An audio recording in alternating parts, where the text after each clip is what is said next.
I have to admit, this is my favorite in the series of shows that we do. It's a generations program. Look at all the Cartys we have on this call. You can never have enough Cartys. We're here for the party. Denese, Ally, and Cooper, great to see the three of you. Thank you for joining me on One-on-One. Thanks for having us. Yeah, I'm really excited to have a conversation with the three of you about the mortgage business and the family and all kinds of memories growing up. You're all three at different companies, interestingly enough. Yes. And Denese, you made huge headlines recently with your move to Churchill Mortgage, one of the best IMBs out there. Congratulations on the move. Thank you. Thank you. Very excited, very fortunate. It's a great move for me personally. It personally aligns, makes me happy, and I'm very excited to be here. Oh, I'm so happy for you. You've got some of the best energy I've ever seen in the mortgage business. So I love when you're happy. I'll be honest. I've never Thank seen you not smile. I've never seen you not smile. I don't know if you're capable of not smiling, but I'm sure the kids are like, oh, yeah, we grew up with her. They were. Allie's like, yeah, you haven't seen my mom. Cooper gets one more speeding ticket and my head blows up. That's, yeah. My goodness. Well, what are your first memories, Ally, of mom in the mortgage business? This is a good question. I remember being so little, and people I meet today on the conference circuit or just through social media, they'll be like, oh, I remember when you were like 5 or 6. And I was like, I don't. But I remember at that age, just the fear of my mom flying and her always being traveling and being on the go. I remember being in the front seat, writing down like loan application numbers and hearing all the fancy acronyms. And I remember living through 2008, which was interesting at 10. The difference in our income level and just the connotation with where my mom was working. But it's all been good. It's been ups and downs. And I'm really happy to see her step into this new role. And selfishly, I'm excited to have her on the IMB side. I got it. All right. Yeah. So, because you're at Guild, and yes. Guild is doing some incredible things. Recently joined forces with Lakeview, so there are some massive plans ahead for that joint entity. What are you doing these days? Because I know I read something that you're going to be taking on even more. So, give us an idea of what you're going to be doing.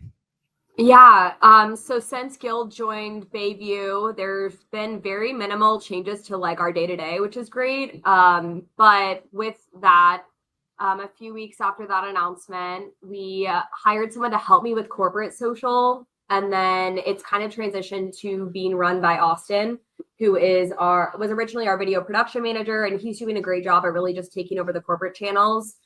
And with that, I'm doing a lot more of the loan officer empowerment, again, continuing the mission to drive video content, helping loan officers show up on TikTok, Instagram, YouTube, Facebook. And then alongside that, I'm now going to be doing a lot more market research. So what I'm really passionate about and how you and I originally met through that Gen Z surveys I was doing originally, I'm going to try to amplify that in this next role and really just get back to what I'm super passionate about, which is storytelling and helping connect that first-time home buyer with our industry. Yeah, what a major opportunity that is. And you're in Nashville now, and then Cooper, you're at an entirely different company. You're at United Home Loans, but you're not far from Sis. You can get to her in a 5-minute walk. I like that. It's very cool that you're there and that you guys are close to each other. When did you get into the business and why? So I told you before this call, Ally actually introduced me to the president and vice president of my company.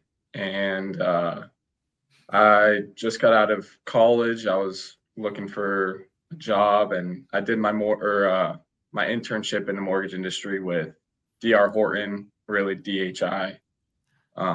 So I was excited to get into the mortgage industry, and United Home Loans, thanks to Ally introducing me, kind of took me under their wing, and I really love where I'm at right now. How long you been in the game? Since June 2nd was my start date. That's excellent. All right. What are you doing? You starting from the ground level up? Or are you doing like loan officer assistant stuff? What are you doing? That's the best way to break in, by the way. Yeah, that's exactly what I'm doing right now. So The mom agrees. You see mom's head right there? That's good. We're on mhm. the path. You see that? Yeah, she approves. She approves. Yeah, I mean that's But really important. That's really important. I know Ally loves the Florida State Seminoles. What about you? Oh yeah. oh yeah, Okay, so you're a Seminole as well. Did you play ball growing up? I Some played kind of ball? baseball. Yeah, I Mhm. heard you were a great baseball player. Is that I was true? all Can you right. confirm? Yeah. I can't confirm that I was great, but I played baseball growing up. He Yeah. was really good. Up Yeah. up until what level did you play? I played all throughout high school. I played football and basketball as well as baseball until high school, and then I stuck to baseball through high school. Probably could have gone somewhere small for college and Yeah. continued to play, but I It was COVID. wanted to go Greg, somewhere big. he graduated in 2020. Oh my. Yeah, I actually Yeah. didn't have a high school graduation. Yeah, COVID just robbed us all. Hey, speaking of which, I'm turning 55 very soon. I know I look like I'm 30. You don't have to tell me. But I turned 50 during COVID, so I had to Oh, squash the party. I was sitting at home doing nothing, like wiping off groceries when I yeah. turned 50, literally. I mean, I was a total freak around COVID, got freezers in the garage. We were wiping everything off. I had like 9 masks on when I went to the store. We were one of those. So my birthday's coming up, and I'm Okay. going to celebrate 50 and 55 with a group of friends. So I'm When's your birthday? What day? November on. 27th. November 27th. Ah, that's a great birthday. And It's actually on Thanksgiving this year. Not only is it a It great is. No way. a Yeah. lot to be thankful for. Number Yeah, one. I know that. A lot to be thankful for. And number two, let's give you a theme song. I think we ought to whip out that old song, I Can't Drive 55. That's going to be your theme song Are you going to all year. And we Can get I- to sing it all year. Okay. All right. You want to give us a ballad right now on this or no? You want to Oh, wait? the kids will Please kill me. no. I don't even know if I know that song. Jessica, I do you have can't drive 55. I All like right, that. the kids are Yeah, going to kill me for that one. mom's a wild child. Everybody knows this. I'll tell you how I learned of this. I learned of this when I sat on my first panel with your incredibly talented daughter, Ally Carty. Okay. And we were on this panel together. I forget where we were, but in the audience, you were like there belting out questions, in the middle of the and Allie's like, oh my goodness. Oh my goodness. Ally, I gotta It's say, my job. Ally, you're very cool about it though. Like you don't if I did that to my kids, they wouldn't talk to me for probably a year, which I might like actually at this point since I'm raising teenagers. But you're like not surprised, right? And somehow comfortable with that.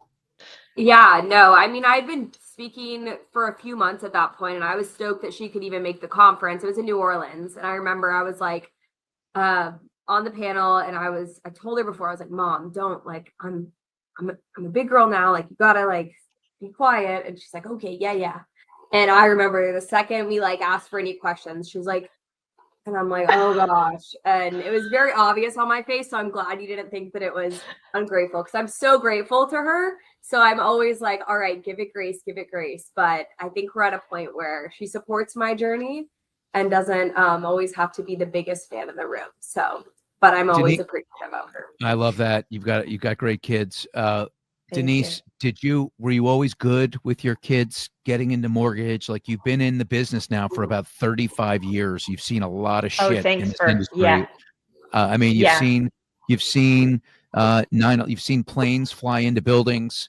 You've seen the financial crisis. You've seen COVID, and yet you didn't get in the way. Tell us about that.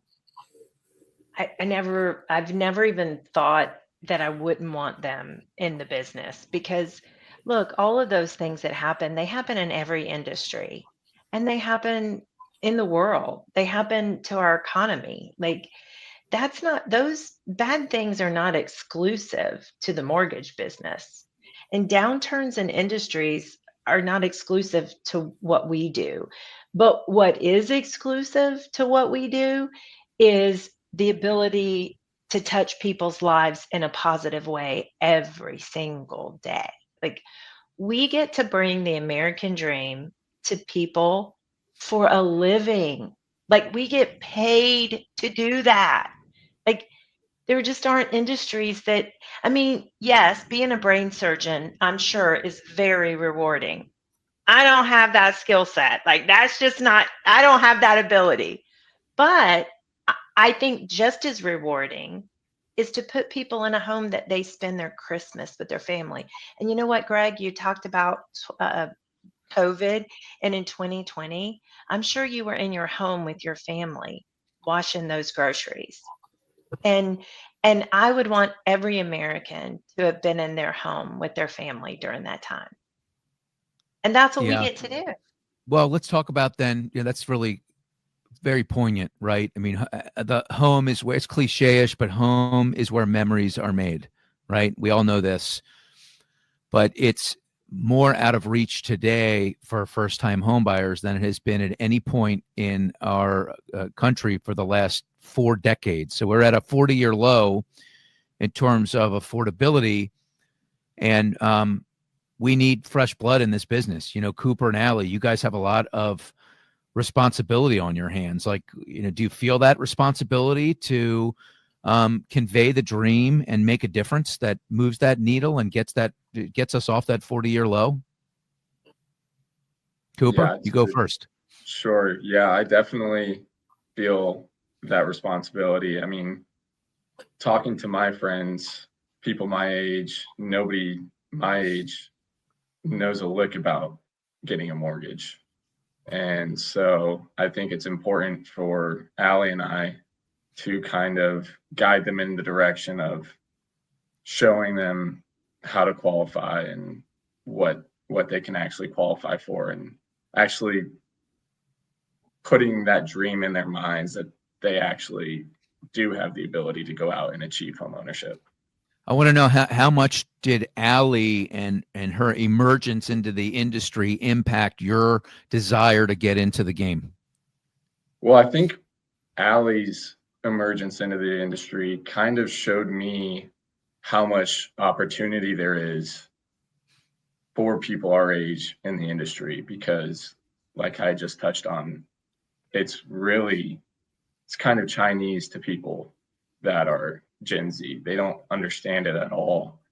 And it puts us in the role to actually teach them and actually introduce these ideas to them. Yeah. So are we going to see you? A lot of opportunity. Yeah. Are we going to see you TikToking on a daily basis? See, that is something she's a little bit better at than I am, is the social media game.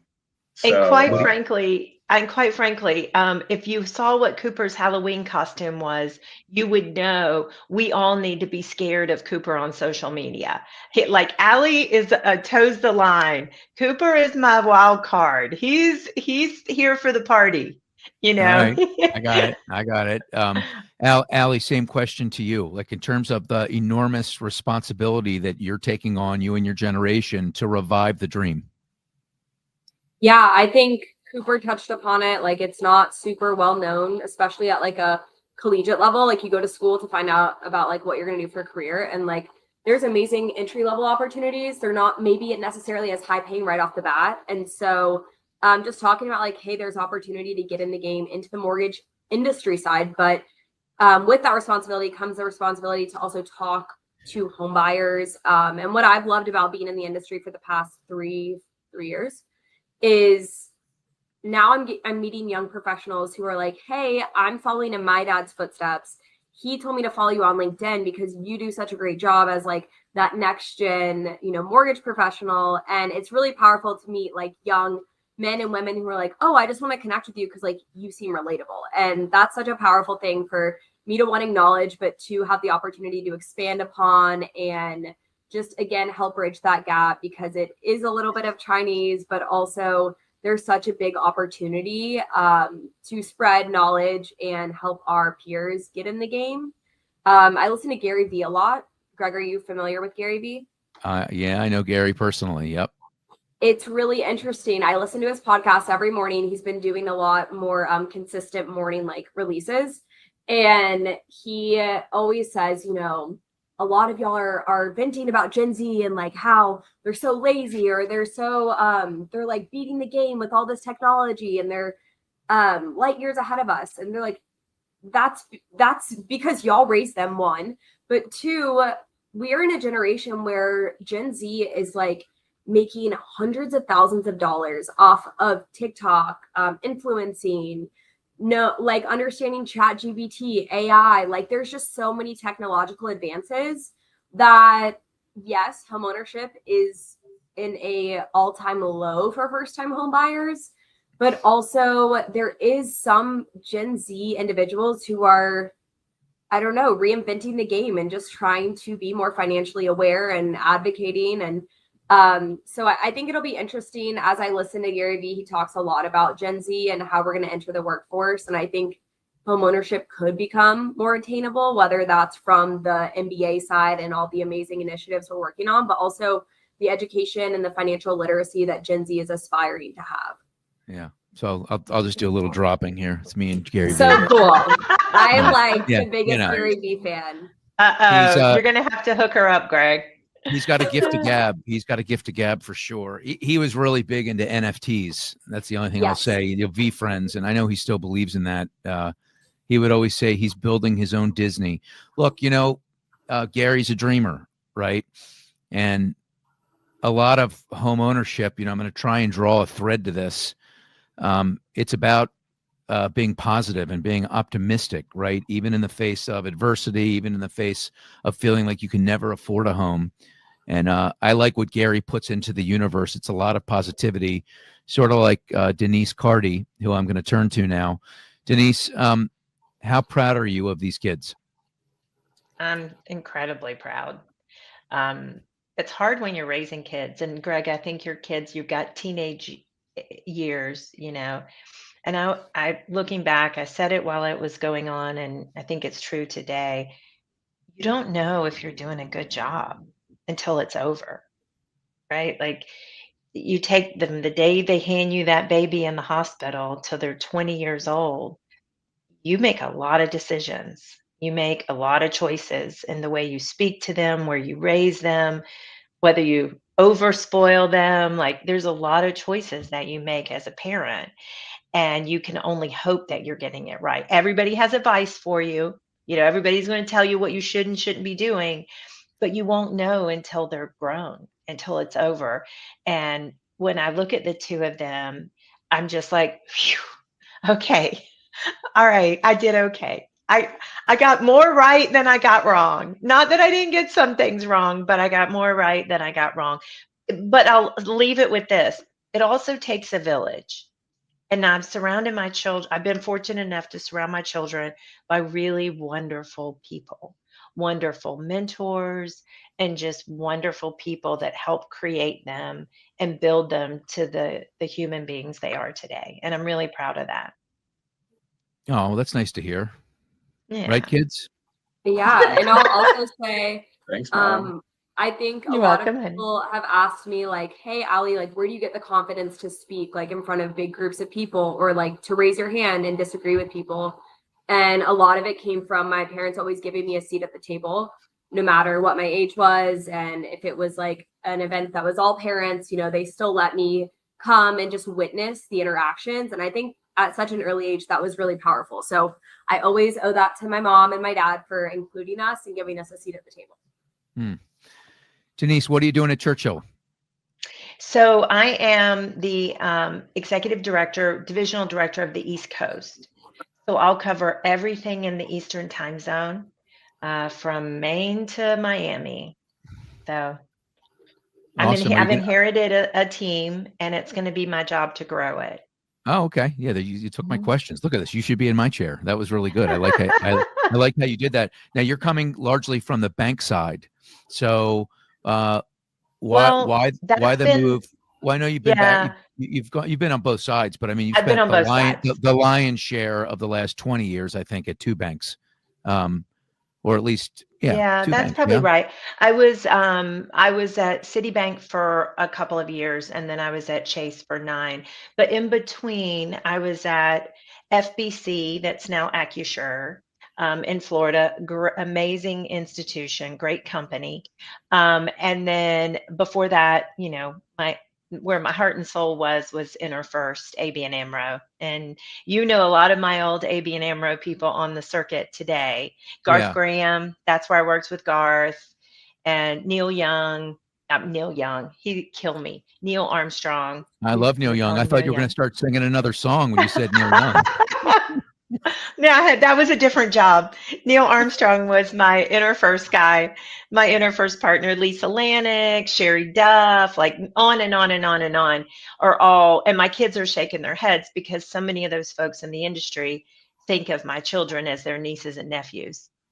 Amazing. Well, when you look at the mortgage business, having the wisdom of 30 plus years in the business, right? And having spent so much time on the banking side, now you're over on the IMB side, you see all the things changing, right? You've got all these companies. I mean, Ally's a perfect example of where she is right now, where you have an absolute juggernaut of a wonderful company that decides, you know what, even though we're great, we're going to go grab this servicer and we're going to form this partnership to really deliver this all-in-one kind of experience. When you look at that, Denese, how does it change the way you view the business and what it's going to look like moving forward? Like, give us your perspective on the flywheel and the all-in-one kind of thing. So first of all, I look at it and say, amen. It's about time, because you go back to the 90s, the 2000s, companies I feel like they got so entrenched in what they did and what they did well that they didn't look ahead. And the business is so it's so encompassing that you're just trying to get through the month. We're getting through this end of the month and another month and a quarter and a year, and we didn't change. And so new companies would come in. Like, if you look at the early 2000s, we had companies like Quicken came in as a broker, and they looked at the world differently. But it was really hard for a top broker in 2001 to revamp and look at the world differently, because they were just getting through every month, every cycle, high cycle and low cycle. You work just as hard in the low cycles as you do in the high cycles. And I think we've finally learned how to take a step back and build a true business that can withstand the highs and lows and take us into the future. So that's number one. And number two, I'm excited about where it takes us. I think we are due for huge change. We are way overdue as an industry. And I think that my children will get to see that and hopefully be a part of it. Yeah, what a great answer. Ally, when I look at the bets that are being made on the flywheel and AI, I look at a thesis that I believe a lot of people have, that people your age are going to be okay transacting mostly digitally. So filling out, maybe talking to an agent like agentic AI, could that take you from the beginning to end without ever talking to a loan officer? And then how important is it for you to be ingrained in your communities? Like, that's not a focus necessarily of Rocket, who I love, great company, love the leadership. They're doing amazing things. But like Guild is on the ground. Guild is boots on the ground in all these communities. So I want to know, like, what does your cohort, how do they look at the idea of doing whatever percentage of it is through non-human interaction? And do you think that's the future? Yeah, this is a good question. I was in St. Louis on Tuesday this week, and one of the agents in the audience had asked me that. And I was like, I will start off by saying part of why I've been hesitant to learn the mortgage business from a loan officer's perspective, I'm so proud of Cooper for doing it, but I think there will be some automation down the line that replaces certain aspects of that role. Do I believe the entire role can be automated? Absolutely not. I think based on the way that I interact, I will say, like, this is a nuance. Like, I buy clothes fully online. Unless it's like, oh, let's go for a mom-daughter shopping day, like, and it's an experience. I shop through an app on my phone. I TikTok shop. I go on Instagram, buy clothes that way. So I think, like, the traditional, like, suit salesman maybe at a run for them, like, so I think there's certain roles, but I think buying a home, a huge process that takes a lot of financial literacy and trust. I believe there needs to be at least some type of human interaction for my generation. Now, the next generation, I don't know. But I think in my lifetime, there will always be a need for some type of like accountability or trust in that transaction. And so that's how I'm going to answer that. Now, I think it's also based on consumer preference. Some people are super afraid to leave their houses. They work from home. They don't want to meet in person.